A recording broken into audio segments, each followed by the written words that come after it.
Alright, let's be honest for a second. The music industry is divided on YouTube. On the upside, it's a great place for music discovery. Millions of artists have gotten discovered through YouTube. And it's pretty easy to understand why. It's almost impossible to watch a video on this platform without other videos being suggested over here. And if you do that long enough, you're bound to click on something over here or just let it roll over, and then the next video could be the artist that changes your life. That's incredible. No other platform makes it so easy and so simple to find other things that are related to your interest, and no other platform is free for everyone to get on. But that's where the downside is.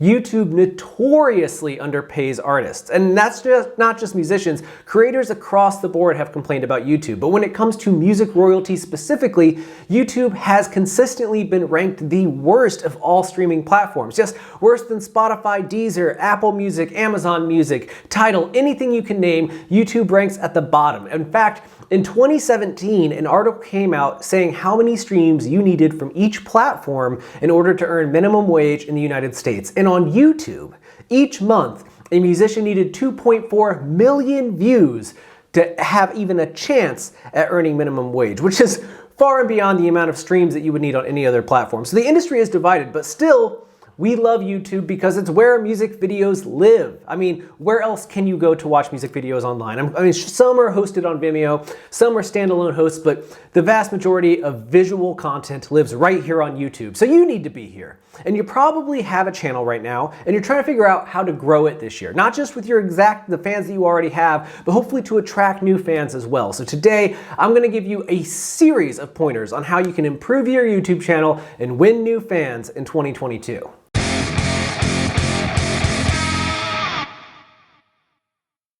Hello again everyone, my name is James Shotwell and this is the Music Biz channel. Today we're going to talk about YouTube. It's been the #1 source of music discovery for about the last decade, and that doesn't seem to be changing anytime soon. So the question remains, how can you get ahead on YouTube this year? And guess what? I have the answer. Starting us off, let's look at your YouTube profile. Now this is the heart and soul of every YouTube account. This is where your content will live on the platform, and most artists do a pretty poor job of maintaining this space. I mean, it's a page that needs to be updated as often as you're updating any other social presence, and the amount of information and cool organization tools that are available here are pretty unique in the world of social media. So starting off with the basics, make sure that you have a really great profile picture and banner image. If you are not good with graphic design yourself, do what I do, go over to Fiverr.com and hire somebody. There are 100 different people over there who can make stunning YouTube art for your music if you don't already have graphics. So just hire them. For 25 bucks, you could have a stunning piece of visual art. And if you want to know an example of what kind of stuff you can order there, look at our channel. It's paid for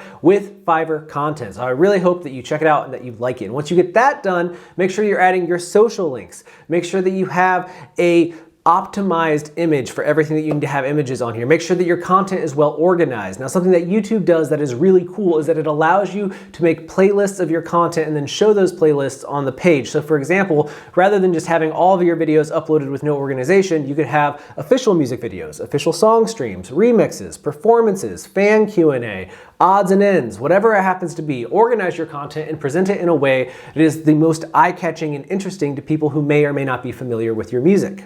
If you can do that, if you can build a YouTube profile that is complete and has high quality images, eye-catching images, great thumbnails, good organization, it makes it clear what this channel's intent is, whether it is to raise awareness for your music career or your professional career or whatever it is that you're doing, well then you're already off to a good start and the chances of you attracting more followers this year is on the rise. So let's keep going. The second tip I have to give you is also probably fairly straightforward, but you would be surprised at how many artists drop the ball, and that is making sure the content that you create for YouTube is spread all over the internet. Yes, YouTube is in many ways a social media platform. It has its own users, it has its own communities, it has a lot going for it, but for your content to take off and for your channel to grow, it needs to spread across the internet. So that means posting links on your Twitter and your Facebook and your Instagram and your Snapchat and whatever other platforms you use that way. It also means sharing your content on Reddit and Facebook groups and any other communities online where people are talking about or sharing the kind of music that you make. For example, if you're in the alternative space, making pop punk, pop rock, anything that would be on Vans Warped Tour, then maybe you should go to chorus.fm. It's a wonderful online alternative music community with a very much alive live and thriving forum. And if your music gets posted in one of those forums where people are looking for new music, you never know what might happen. Labels are in there, A&R is in there, managers are in there, publicists are in there, and die-hard music fans. So again, spread that content around. And if it's not taking off with links alone, consider making teaser clips. Now this is something that I've started using as of late, and it has done a lot to boost my numbers. So I'll take a video that is about 10 minutes long and cut out a 15-second clip or 30 seconds or even up to 2 minutes sometimes that just kind of summarizes the video or is something very interesting about the video. And I use that as a way to pull people towards the full clip. And I'm just a guy sitting in a chair in his office telling you how to do things in the music business. If you're an artist, the clips you can make are probably way cooler than mine. For example, you could chop up a music video and give us like a 15-second teaser of your new video and point us over here to YouTube. Or maybe you make a GIF out of it, or even just still images. The point being, your channel can't grow by posting on YouTube alone. You have to seed your content out into the world. And if music blogs aren't doing that for you, if your fans aren't doing that for you, then it's up to you to take matters into your own hand and get it out there. Yes, you might be annoying some people, but who cares? This is your career and you have to take action. But that's not all. I have more advice to give you. And the next thing is working on that community aspect that I mentioned a second ago. Because yes, YouTube does have communities, but they're a little bit different than like Facebook or Reddit or anything. There's not subreddits, there's not subtubes or anything like that. But there are groups of channels that make sense together. For example, if you watch Music Biz, the channel that I host right here, you probably also follow Damian Keys or Jesse Cannon's Musformation or maybe even the Needle Drop. All of these channels kind of work together. And if you look in the comments of these videos, you'll probably also see a whole bunch of interactions between these channels. For example, I'm often commenting on my buddy Jesse Cannon's videos that he makes over at Musformation. And if you look at the comments, he'll reply to me or sometimes he'll chime in here. The point I'm trying to make is that channels getting along with one another is always a good way to boost everybody's following. So if there are artists in your genre that you get along with or that you like a lot, maybe head over to their YouTube channels and comment and engage with their videos. Now what you shouldn't do is comment on the video of your favorite band and tell everybody to go watch your video instead. A, that makes you look like a jerk. B, nobody really wants to click those things. And C, that's just bad business. Don't do that, bro. You're looking like an amateur. Don't make us all look bad by doing dumb stuff like that. Instead, comment and tell them how much you love their music or how much they inspired your sounds. Maybe even make a comment that your new song, blah, blah, blah, was inspired by this band's sound or something like that. Something that will make people kind of perk up and be like, oh, who is this individual? And again, if you can befriend the people that actually host these channels. For example, if your friends in other bands have YouTube channels, maybe you can collaborate, maybe you can work together. Maybe you can make it a point to always comment on one another's videos and pin those comments so that people see that there's a relationship there and kind of bounce between your channels. Whatever it happens to be, interact with those channels and start making friendships and you will grow. My next tip for building your YouTube channel in 2022 is to schedule all of your content. Now this is something that we are still getting used to here at Music Biz. In the past, we would make videos as we were able and throw them up. And I think that that's what the majority of channels do, especially musicians who are trying to create content in between like official videos, music videos, and song streams. They're just looking for content. They're gonna make something and throw it up there. But the much better approach to building a community and forging a relationship with your subscribers is to set a schedule. So for example, right now, Music Biz posts videos every Tuesday and Thursday. And if you go to our blog, holicsdaily.com, you will find posts every Tuesday and Thursday with those videos in it. Sometimes we post more content than that, but Tuesday and Thursday are our prime days. And what that tells our viewers and our subscribers is that when they wake up on those days, they can head over to YouTube and there will be content waiting here for them.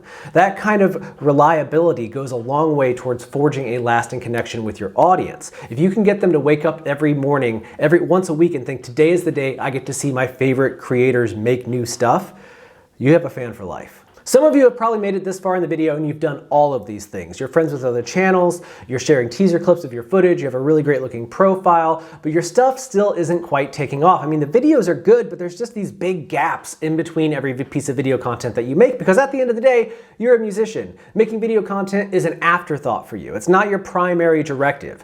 But I think that if you want to grow this channel, you're gonna have to make music video content more of a priority. And what I mean by that is by making more diverse pieces of of content, engaging stuff that will keep your fans interested in between the big stuff, the new songs, the tour announcements, etc. So some good examples of how to do that would be Q&As or get to know us sessions. Maybe you take each member of your band and they each get a dedicated video where we learn about them in 90 seconds or less. Then you have live video streams, so a live performance, a live Q&A, a live conversation with your fans, whatever it happens to be. Then you have playlist series and sessions. So you can take the content that you've already uploaded and put it together into a little playlist that people can watch. That's always an engaging way to fill a lot of view time. But you could also record some session content. So maybe you don't have a studio to go record a new song in, and maybe you don't have all of the right equipment to make a highly polished video, but you do have an iPhone, you have your voice, and you most likely have a guitar or whatever instrument it is that you use.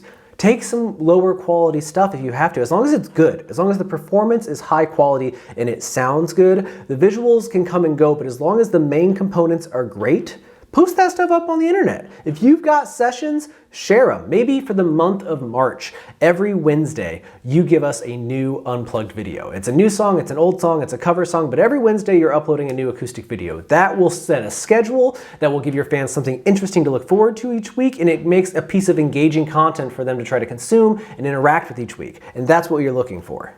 Moving right along, I really need you to think about the hashtags that you're using in your content. Now, for the longest time, SEO was driven by keywords primarily. So if we were to write a breakup song, for example, some of the hashtags would be breakup, heartache, heartbroken, heartache song, heartbroken song, breakup song, love lost, things like this. But the problem is that in 2022, there are roughly 25 million breakup songs in the world, and there are probably 75 million videos featuring those 25 million songs in various forms. So if you want to add a new breakup song to the mix, using hashtags and keywords such as heartbreak or breakup song are not going to get you far, because there are already some very established tracks that are using those keywords and are dominating the SEO. So the best approach you can do in 2022 is to be more creative. And one way that people have found that is very effective is, instead of using keywords, to use key phrases. So for example, I made a video earlier this week on Instagram tips that are working in 2022. So a couple years ago, I might have used the keyword Instagram and then the keyword 2022 and then maybe Instagram hacks. But now in 2022, it'd be better to kind of put all these thoughts together. So like Instagram tips for 2022 or Instagram 2022, more specific, more in line with what you're doing, anything that will kind of set you apart from the vague blob of everyone under the umbrella of the most vague definition of the thing you're making. So when you're thinking about keyword usage, be specific. Don't be afraid to use phrases. Don't be afraid to use 2 or more words. String it together in a way that makes sense for you, and try to picture yourself Googling looking for this video and what you would have to search to find it. So again, you couldn't Google breakup song 2022 because there's probably already several hundred of those songs. But if it was like Michaela's breakup song is the title of your song, then the whole phrase might actually pull up the track, but you'd have to use that whole keyword. So we're talking about being specific. Old keywords, the old vague, loose definitions, those are out. In 2022, be specific. And before I let you go, I want to give you 2 more back-to-back, because these are kind of quick takes, but they're both highly effective. One is a callback to earlier. We talked about finding other channels that offer similar content and befriending them. Well, the next step after that, the next obvious step in the evolution of that relationship, is to collaborate on content. Now, this can happen on YouTube or elsewhere, but always be pointing people back to your channel. So maybe you work with another channel for a video and you both post the clip, or maybe one of you posts one teaser and the other posts the other, and you're telling your fans to watch each other's clips. But collaboration is a great way to kind of create a Venn diagram out of your community with another artist or a group of other artists, and have that overflow area build up each one's fan base. That's a really good approach. And if that doesn't work, and if all these other tips don't work, but you are good at digital advertising, well then YouTube has ads. And let me tell you, because YouTube is owned by Google, these ads are incredibly smart. And if you are good with digital advertising, it is very possible to build your following through YouTube ads. Now, we've done some videos on paid advertising online. We're going to do a lot more this year. We haven't really covered YouTube ads too much in depth, but there's content out there. So if it interests you, go look for it. Now, I am so happy if you're still watching this video right now, because that means that you've spent upwards of, I don't know, 5, 7, 8, maybe even 9 minutes with my face, and you haven't gotten sick of it, which is more than I can say for some people people in my life. But besides the point, I'm happy that you're here. I hope that you learned something today in this video, and I'll be back very soon with another clip. Like I just said, Tuesdays and Thursdays are the days here at Music Biz. So if you haven't done so already, go ahead and click the subscribe button down below so that you never miss another one of our videos. And if you have, well, I want to thank you for your support. I want to wish you a very happy 2022 and whatever it is that you get into, and no matter what you choose to do with your life. And if you never come back to this channel, I do ask one very small thing of you. No matter what happens in this life, please take care of yourself because you deserve it.